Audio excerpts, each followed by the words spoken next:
খালিংদুৱাৰ 34 নং খালিংদুৱাৰ সমষ্টিত এটা প্ৰেছ মিট আয়োজন কৰিছোঁ।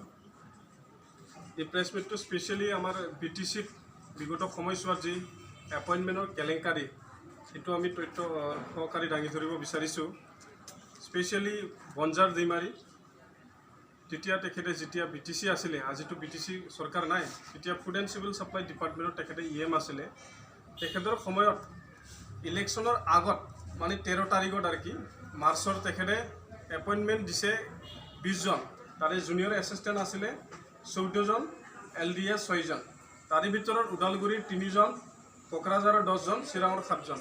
তেওঁলোকে যে কৈ আছিলে সম উন্নয়ন, সম মৰ্যাদা, সম অধিকাৰ, সেইটো ইয়াতে আমি দেখিবলৈ পোৱা নাই। যি এপইণ্টমেণ্ট তেওঁলোকে প্ৰদান কৰিলে, সেই এপইণ্টমেণ্টটো তেওঁলোকৰ যদি কোনোবা ঘনিষ্ঠতা থাকে তেতিয়াহে তেওঁলোকে এপইণ্টমেণ্ট তেওঁলোকক প্ৰদান কৰিছে। ইয়াৰ পিছত মোটা অংকৰ আপুনি যদি পইচা দিব পাৰে তেতিয়াহে তেওঁলোকে এপইণ্টমেণ্ট প্ৰদান কৰিছে। আমি জানিবলৈ পাইছোঁ বা দুখ পাইছোঁ আমি, তেওঁলোকে without any interview, without any notification, কোনো ধৰণৰ তেনেকুৱা নোহোৱাকৈ এপইণ্টমেণ্ট তেওঁলোকে প্ৰদান কৰিছে। ইয়াৰ পৰা আমি এটা কথা গম পালোঁ, তেওঁলোকে শিক্ষিত নহয়, তেওঁলোকে ইনকম্পিটেণ্ট লিডাৰ এজন। আজি মই বনজাৰ দৈমাৰী ডাঙৰীয়া তেখেতক দুটামান প্ৰশ্ন সুধিব বিচাৰিছোঁ আপোনালোকৰ মাজেদি, যে তেখেতে ফুড এণ্ড চিভিল ছাপ্লাই ডিপাৰ্টমেণ্টত EM হৈ আছিলে, তেওঁৰ ডিউটি এণ্ড ৰেছপনচিবিলিটি বাৰু কি আছিলে? BTC অঞ্চলত তেওঁৰ যি দায়িত্ব সেইটো আমি দেখিবলৈ পোৱা নাই। মই কেইটামান প্ৰশ্ন সুধিব বিচাৰিছোঁ। BTCত আমাক ডেইলি 4 লাখ টন পটেটো লাগে, ডেইলি নহয় চৰি বছৰত। সেইটো কেনেকৈ তেওঁলোকে যোগান ধৰিব বিচাৰিছিলে? সেইটো প্ৰডাকশ্যন কিন্তু ইয়াতে কৰিবৰ কাৰণে তেওঁলোকে যত্ন কৰিব লাগিছিল, সেইটো নলেজ তেওঁৰ তাত নাই আজিৰ তাৰিখত। আমি জানো BTCত ডেইলি 6 লাখ কোনি লাগে, কাৰণ তেওঁ যোগান মন্ত্ৰী আছিলতো, যোগান যোগান বিভাগৰ, তেওঁৰ তাত নলেজ থাকিব লাগিছিলে। সেই কণী প্ৰডাকশ্যনটো কিন্তু আমাৰ BTC এৰিয়াত এটাও প্ৰডাকশ্যন হাব নাই। এইটো দুৰ্ভাগ্যজনক, লজ্জাজনক। কিন্তু অৰ্থনীতিৰ লগত জড়িত আছে, ইয়াৰ দ্বাৰা আমাৰ মানুহে এমপ্লয়মেণ্ট পাবলৈ সক্ষম হ'লে হয়। তেনেকুৱা যদি প্ৰডাকশ্যন হাব তেখেতে বনাব পাৰিলে হয়, সেইটোৰ কাৰণে আমি তেখেতক ধিক্কাৰ দিছোঁ। আমাৰ মাংস সেইটো ছাপ্লাইটো কেনেকুৱা হয়?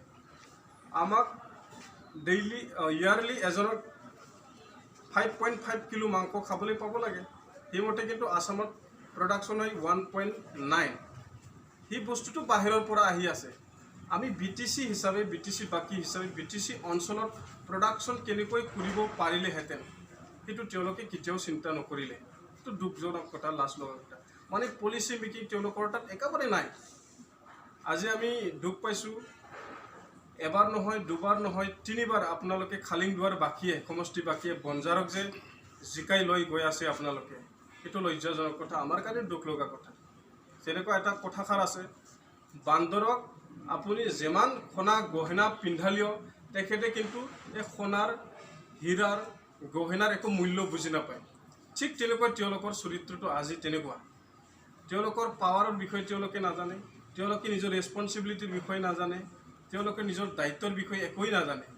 খালি EM পাব লাগে, পইচা লুটিব লাগে, তাৰ বাহিৰে তেওঁলোকে একো নাজানে। তো আজি আমি BTCৰ যি টংলা অধ্যুষিত যি অঞ্চল, টংলাটো বাৰু আপোনাৰ খালিংদুৱাৰ সমষ্টিত পৰে।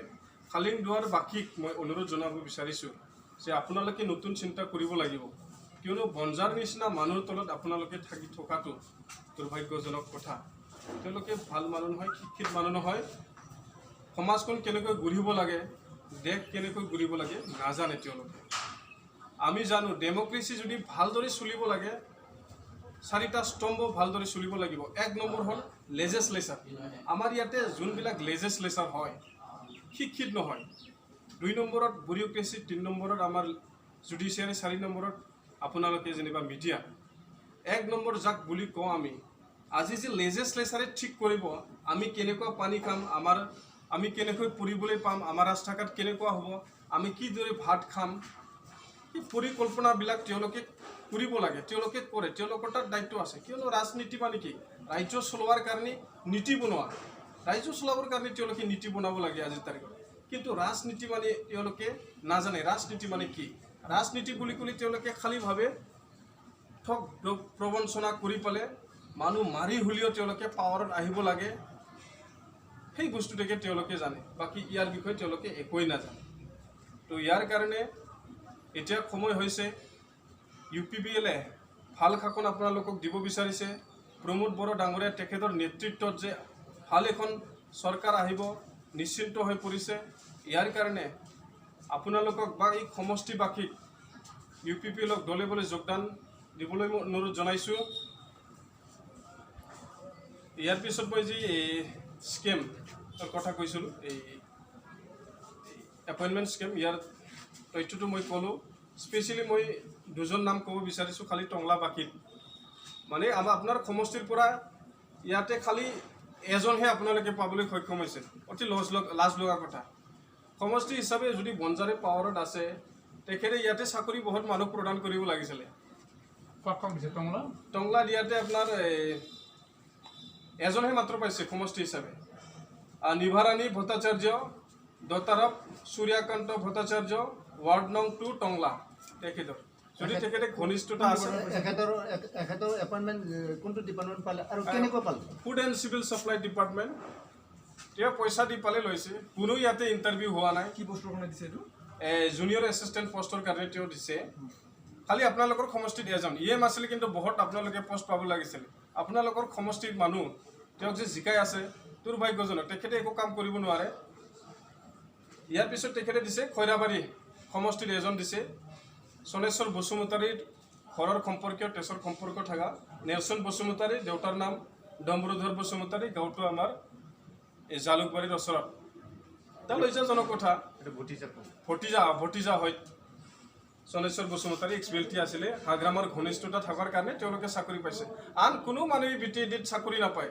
যদি আপোনাৰ পইচা নাই আপুনি কেতিয়াও এপ্লাই কৰিব নোৱাৰে আপোনাৰ ঘনিষ্ঠতা নাই কাৰোবাৰ লগত আপুনি কেতিয়াও এপ্লাই কৰিব নোৱাৰে ওদালগুৰি জিলাত কেইজন পাইছে ওদালগুৰি জিলাত আপোনাৰ খালি 3 জন মাত্ৰ ইটো ডিপাৰ্টমেণ্টত আৰু এজনটো কৰবা মুঠতে কিমান দিছিল এজনটো হ'ল ভেৰগাঁও সমষ্টিৰ আণ্ডাৰ মুঠতে তেওঁলোকে 20 জন দিছে কিন্তু কোকৰাঝাৰত EM নাই তেওঁলোকৰ তথাপিও তেওঁলোকে যে 10 জন লৈ গ'ল এইটো অলপ লজ্জাজনক কথা প্ৰশ্নবোৰ থাকিল আমাৰ যে তেওঁ ইনকম্পিটেণ্ট কাম নাজানে মানে কেপাচিটি নাই তাৰমানে এনেকুৱা মানুহক আপোনালোকে জিকাই নি থকাটো দুৰ্ভাগ্যজনক ইয়াৰ পিছত চিৰাঙৰ 7 জন মাত্ৰ হৈছে আৰু কি চাকৰি প্ৰদান কৰিলে সেইটো খালি নিৰ্বাচন কেন্দ্ৰিক নিৰ্বাচন যে জিকি যাব লাগে সেই মানুহখিনিক নিজৰ পকেটত আনিব লাগে সেইটোৰ কাৰণে তেওঁলোকে কৰিছে সেইটো তেওঁলোকে মাৰ্চৰ 7 তাৰিখে মানে অৰ্ডাৰ দিয়া তেওঁলোকে দেখাইছে সেইটো লাজ লগা কথা দুখ লগা কথা কোনো ইণ্টাৰভিউ ইয়াতে নাই কোনো নটিফিকেশ্যন নাই কিয়নো CSBয়ে নিজে স্পষ্ট কৰিছে আজিতো CSB নাই কেইদিনমান আগত তেওঁ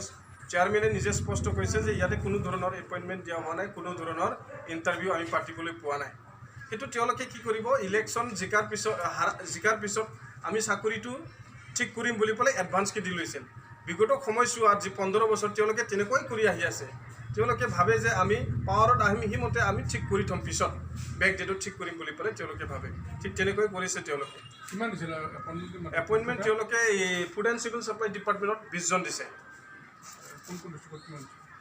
আপোনাৰ ওদালগুৰিত 3 জন কোকৰাঝাৰত 10 জন চিৰাঙত 7 জন কিন্তু বাক্সাত এজনৰ আদি এইটো ভাবিবলগীয়া কথা তেওঁলোকে যে সমমৰ্যাদা কথা কৈ আছে সম অধিকাৰৰ আপোনালোকে কি কৰিব গভৰ্ণৰৰ ওচৰত এইটো অলৰেডি আমি গভৰ্ণৰৰ ওচৰত মেমৰেণ্ডাম দিছোঁ আকৌ এবাৰ আমি কমপ্লেইন লেটাৰ য'ত দিব লাগে যি কৰিব লাগে আমি কৰি আছোঁ তেওঁলোকক আমি অনুৰোধ জনাইছোঁ আপোনালোকৰ চাকৰি নাথাকিব কিয়নো মই জানো তেওঁলোকৰ EMৰ PA এজনে কৈছিলে মই নাম চাম নকওঁ যেতিয়া চাকৰিৰ কাৰণে আমাৰ ভেৰগাঁৱৰ এজন মানুহে গৈছিলে EMৰ PA তাত তেখেতে স্পষ্ট কৈছে যে আপুনি লটাৰী খেলি চাব পাৰে লটাৰী এটা খেলি চাব পাৰে যদি চৰকাৰত আহি আপোনাৰ চাকৰিটো থাকিব যদি চৰকাৰত নাহে আপোনাৰ চাকৰিটো নাথাকে এই বুলি স্পষ্ট তেওঁলোকে কৈছে ইয়াৰ পৰাই আমি স্পষ্টকৈ জানো তাৰ পৰাও জানো তথ্য সহকাৰে আমাৰ হাতত আছে যে আপোনালোকে যে ইণ্টাৰভিউ নাপাতাকৈ তেনেকুৱা চাকৰিবিলাক দি আছে সেইটো আমি জানো আৰু এটা কথা ইয়াত মই ক'ব বিচাৰিছোঁ